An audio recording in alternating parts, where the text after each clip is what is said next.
Jeudi 29 janvier, on a eu la première vague de résultats d'entreprise en ce début d'année 2026 et c'est parti dans tous les sens, de la volatilité à la hausse, à la baisse. Ça a commencé avec United Health qui a pris moins 19% après ses résultats.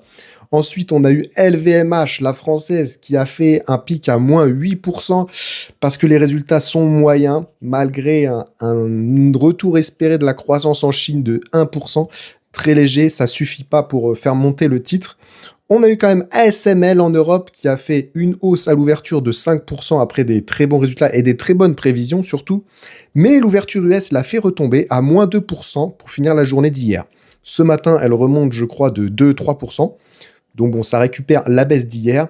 On est toujours au-dessus des 1200 euros.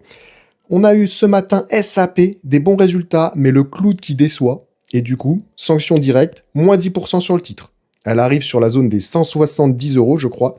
À voir si c'est le moment d'acheter ou pas. Il faudra analyser tout ça. Sinon, côté US, il y a eu Texas Instruments qui a fait des bons résultats et qui a été haussière à plus 10%. Meta, plus 6,5 aussi, bon résultat. Il y a eu Tesla aussi qui a fait plus 2%. Prévision d'investissement de 20 milliards pour la conduite autonome et les robots humanoïdes. Voilà, c'est un peu le futur de Tesla et c'est pour ça qu'elle a la cote, hein, je pense, parce que c'est pas les voitures électriques qui la font vivre. On a eu Microsoft qui a fait des bons résultats, mais qui a baissé très fort de moins 7% parce que elle investit beaucoup. Voilà, les CAPEX sont très élevés. CAPEX, c'est les investissements prévus. Elle investit beaucoup dans OpenAI. Et OpenAI, vu qu'il y a des rumeurs comme quoi ça marche pas fort, il y a beaucoup de concurrence, tout ça, ça ne plaît pas aux investisseurs que Microsoft mette beaucoup d'argent dans OpenAI.